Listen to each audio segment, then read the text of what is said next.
출애굽기 9장 8절에서 12절.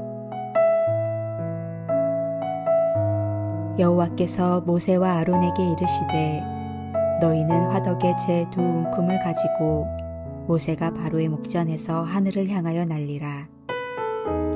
그 재가 애굽 온 땅에 티끌이 되어 애굽 온 땅의 사람과 짐승에게 붙어서 악성종기가 생기리라. 그들이 화덕의 재를 가지고 바로 앞에 서서 모세가 하늘을 향하여 날리니 사람과 짐승에게 붙어 악성종기가 생기고 요술사들도 악성종기로 말미암아 모세 앞에 서지 못하니 악성종기가 요술사들로부터 애굽 모든 사람에게 생겼음이라.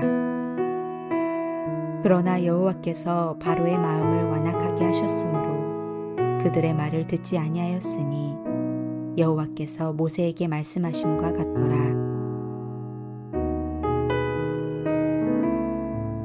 출애굽기 5장에서 나는 여호와를 알지 못한다며 목이 꼿꼿했던 바로가 재앙들이 더해지면서 하나님께서 누구이신지를 조금씩 알아가는 것 같습니다. 이제 바로는 여호와는 의로우시고 나의 백성은 악하다고 고백하기에 이릅니다.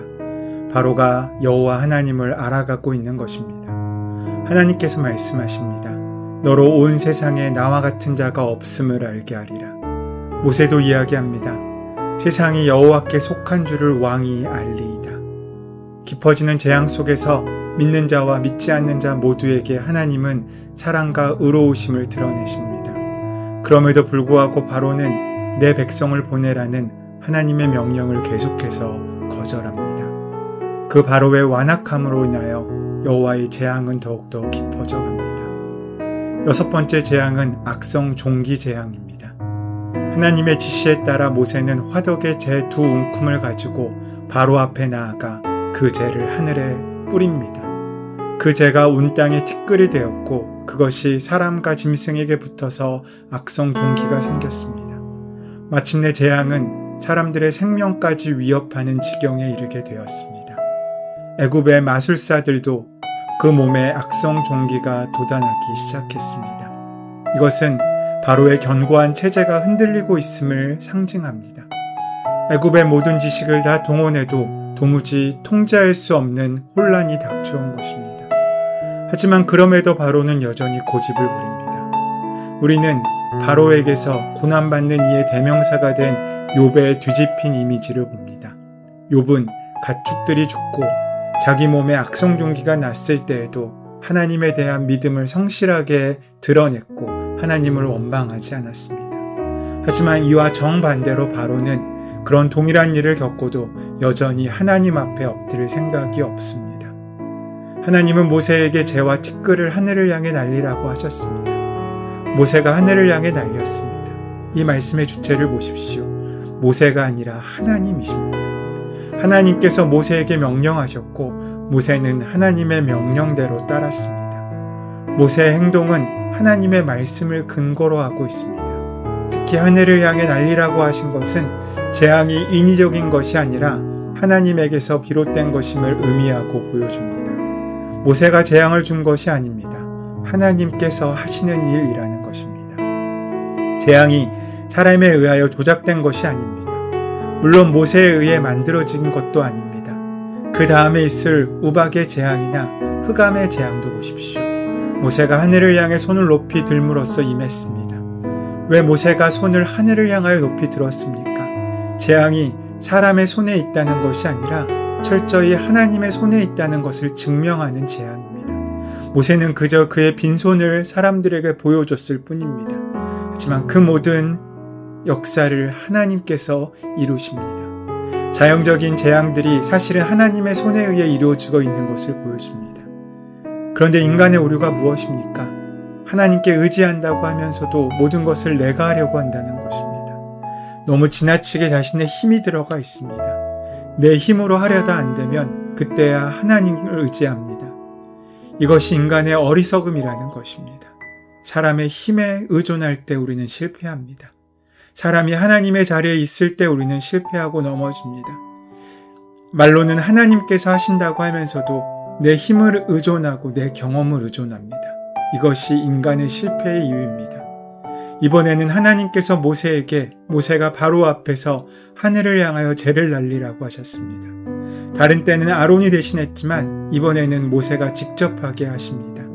모세는 하나님의 말씀대로 하늘을 향해 날렸습니다. 왜 그렇게 하십니까? 하나님의 요구가 점점 강경해지십니다. 하나님도 바로에 대하여 강경하게 대하시고 있으신 것입니다. 풀무에서 발생한 검댕이가 먼지가 되어 독종을 만들었습니다. 독종은 뜨거운 열을 동반하는 염증 같은 질병입니다. 통증과 열을 함께 지닌 질병입니다. 독종은 욥이 받았던 고통이기도 합니다. 욥기 2장 8절에서 욥이 재 가운데 앉아서 기와 조각을 가져다가 몸을 긁고 있더니 라고 말씀하고 있습니다. 욥이 극심한 고통을 당하고 있는 것이 묘사되고 있습니다. 그리고 요한계시록 16장 2절 말씀에는 독종이 마지막 날의 심판으로 묘사되고 있습니다. 첫째가 가서 그 대접을 땅에 쏟으며 악하고 독한 헌대가 짐승의 표를 받은 사람들과 그 우상에게 경배하는 자들에게 나더라. 우상에게 경배하는 자에게 독종이 날 것입니다. 마지막 심판에 있어질 현상을 애굽에서 지금 미리 보여주시고 있는 것입니다. 애굽은 이미 마지막 심판 같은 형벌을 받고 있는 것입니다. 왜 그들이 먼저 벌써 심판을 받고 있는지 아십니까? 왜 벽돌 굽는 용광로에서 나온 재가 독종이 되었는지 아십니까? 이 재는 애굽인이 두려워하는 악신 뒷폰을 달래기 위해 바친 재물을 태운 재라고 합니다. 즉 우상을 섬긴 뒤에 남은 찌꺼기들입니다. 하나님의 사람들에게 벽돌을 굽게 하여 괴롭힌 그 대가를 이제 그 풀무에서 나온 재로 받게 하신 것입니다. 풀무의 매연, 풀무의 재로 애굽인을 징벌하십니다. 하나님을 대항하던 그것들이 그들에게 재앙으로 돌아오게 되는 것입니다. 사람들이 번성하게 되자 바벨탑을 쌓아 흩어짐을 면하게 하자고 합니다. 하나님의 뜻에 어긋나고 하나님과 대항하여 탑을 쌓은 것입니다. 바벨탑을 쌓아 그들이 흩어지지 않는 것이 아니라 흩어졌고 언어도 혼란되게 되었습니다. 에스더서의 하만은 모르드게를 죽이려고 장대를 높이 세웠습니다. 그러나 그 장대에 스스로 자신이 매달려 죽습니다. 그들의 행위대로 그들이 재앙을 받는 것입니다. 이것을 자승자박이라고 합니다. 이 6번째 재앙은 바로의 술객들에게 임했고 이후로는 술객들이 등장하지 않습니다. 술객들은 마술사로 애굽의 지혜와 능력을 대표하는 자들이었습니다. 그들은 처음 2 재앙은 모세를 모방하였지만 3번째 재앙 때부터는 모방하지도 못했습니다. 이제는 모방은커녕 독종에 걸려서 모세 앞에 서지도 못하게 됩니다. 하나님처럼 흉내내고 맞서는 이들이 이제는 독종에 걸려 나타나지도 못하는 것입니다. 결국 애굽의 능력자들은 하나님의 권능 앞에서 자신조차 구원할 수 없는 존재들이었습니다. 인간의 힘과 지혜는 하나님 앞에서 아무것도 아닙니다. 잠시 흉내낼 수는 있을지 모르지만 결국 인간의 한계를 드러내고 맙니다. 사람의 지혜보다 하나님의 미련함이 훨씬 더 많은 지혜가 있으시고 사람의 강함보다 하나님의 약함이 훨씬 더 강하십니다. 하나님과 감히 견주거나 대항할 사람이 아무도 없다는 것입니다. 인간은 하나님 앞에서 무력한 존재입니다. 그렇게 인간은 하나님과 절대 맞서선 안 됩니다. 감히 하나님과 맞설 수도 없으며 그때 우리는 상대도 되지 않는 존재입니다. 하나님 앞에서 우리는 필패할 수밖에 없습니다. 이것을 알면 사람은 겸손해집니다. 사람들은 이것을 아는데 얼마나 많은 시간을 허비하는지 모릅니다. 중요한 것은 빨리 알면 알수록 우리에게 복이 된다는 것입니다.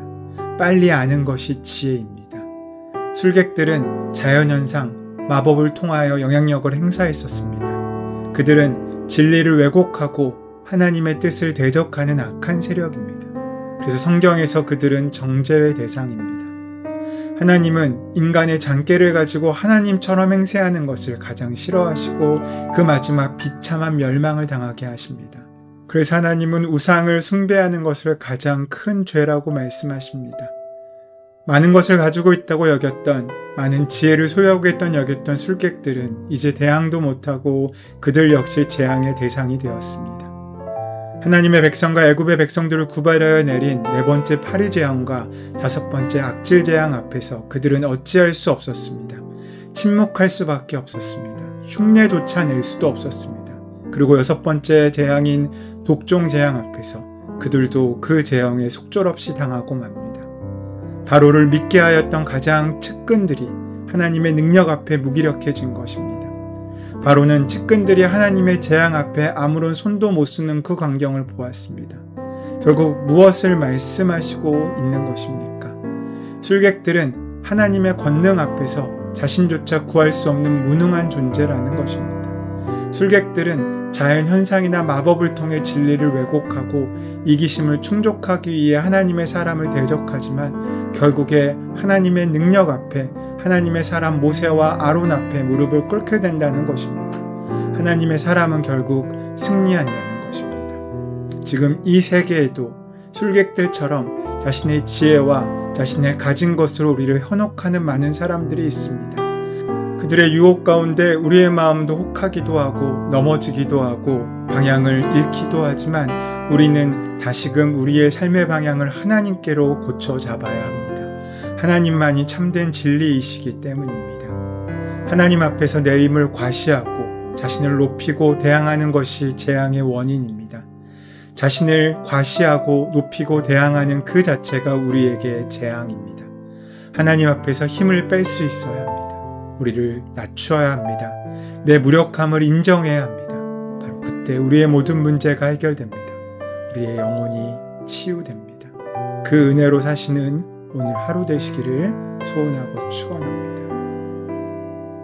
은혜의 주님, 우리가 언제나 이 땅의 것을 바라보고 사는 존재로 머물지 않게 도와주셨고 하늘을 바라보고 우리의 시선과 경험 넘어서 주님께서 보여주시는 비전으로 살아가는 우리가 되게 하여 주시옵소서. 주께서 은혜로 함께 하실 줄 믿사오며 감사하며 예수님의 이름으로 기도드립니다.